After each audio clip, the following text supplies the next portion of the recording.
Welcome to Spam Filter for Your Brain, bite-sized ponderings on how our thoughts influence our behaviour and our lives, and because we're all connected, how our thoughts impact the world.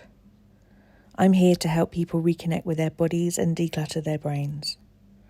And I don't believe that we should just magically know how our emotions and our thoughts impact our lives if no one ever teaches us. So let's learn this stuff together. This one's for the procrastinators. If you consider yourself to be someone who really waits until the last minute to get things done and then runs it and gets it all done right before the deadline, you are the kind of person who waited until the night before your essay was due at uni and then did everything the night before and still find yourself living your adult life a bit like that, this one's for you. And if you find yourself being someone who has to have all of the other things in place before you can get something started, this might also be useful. I think I know one of the main reasons why many of us procrastinate things, and that is because we're telling ourselves that it has to be perfect, otherwise it's not worth doing. And when we tell ourselves that it has to be perfect, it can be a really shiny looking excuse laid on the top of a whole load of self-judgment.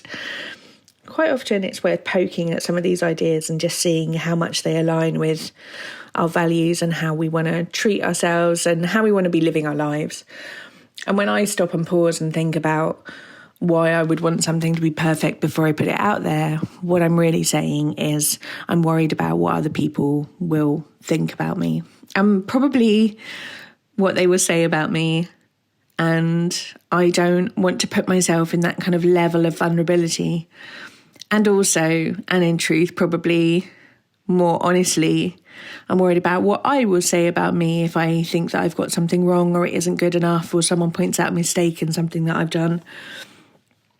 And of course, they're both related, because when someone says something about me or I'm superimposing my ideas of what they're thinking about me on top of that, what I'm actually also worried about is what I'm going to think about me and what I'm going to say to myself.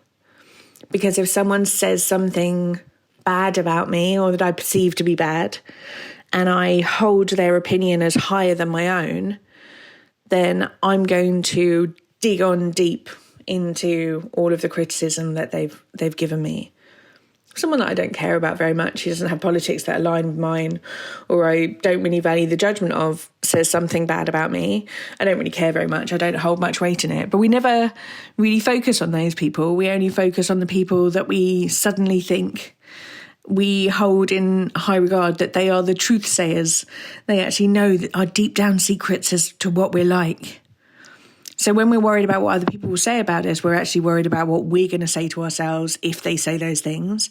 And when we're worried about not getting things right, we're basically just worried about what we're going to say to ourselves about how we judge ourselves, our standards, and the work that we've done.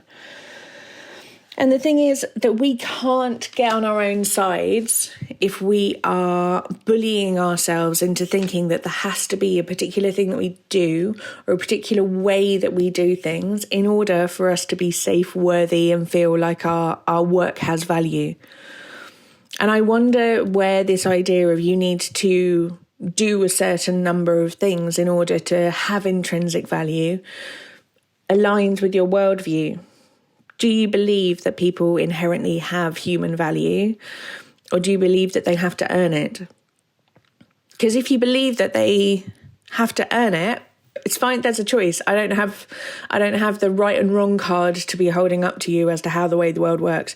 But if you believe that human beings have inherent value and are worthy of love, care, respect, safety wherever they go, that can't be changed by how much they do or don't do, or how much they produce or don't produce, or how much they rest or get things right, or argue with their siblings, or keep their room tidy, or get their email box down. Your inherent worth isn't changed by any of those things. And we'd be wise sometimes to apply the politics to ourselves. Like, you're either in or out. Humans have value or they don't have value. And the way that you speak to yourself about it really does sort of test the mettle of the values that you hold about humanity. The thing is that if we can embed ourselves in some of these ideas that we hold true for others, it makes it easier for us to have our own backs when we, and I sort of use inverted commas, when we don't feel like we're meeting our own standards. When we're holding ourselves to unrealistic expectations, it's easier to step back and go like, ease up, kid. You're like a human out here on a spinning ball of water and ice and atoms doing your best in a system that's designed to overwork and exhaust you. If you can get to a stage where you are able to more often remind yourself that you're allowed to be a human in a human body having a human existence, it becomes easier to cut yourself some slack when you don't get things 100% right 100% of the time.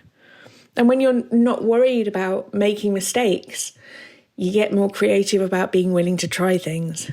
When you're not worried about making mistakes so much, you hold less weight and less restrictions on what other people might think of you. Because if you've got your own back, it doesn't really matter what other people think of you, because you're not so worried about what you'd say to yourself if other people are judgmental or unkind.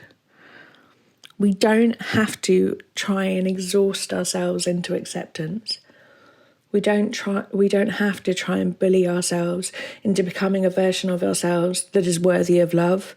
We could actually just believe that just because we're human, we deserve to exist and take up space. I implore you to try and apply some of your politics to the way that you speak to yourself this week. Just see if it feels nice. If it does, you can carry on. If not, you can go back to being an arse to yourself the rest of the week if you want to. Just give it a go, see how it works out for you. I'd love to hear how you get on. If you've been enjoying what you're hearing on the podcast, you will love Self-Care School. Self-Care School is longer versions of this, more in-depth and more personalised. We have a whole hub of courses from body image to boundaries, perfectionism, time management, and a whole range of other topics. You name it, there's probably a course on it. But most importantly, we also have a weekly group coaching call where you get to apply this stuff to your everyday life and get support to try and untangle your own story from some of the emotions that you might not be enjoying in your life. If you would like to learn how to apply this work to your specific situation and to be building a life of your dreams, I would love to see you inside. Do pop over to selfcareschool.co.uk.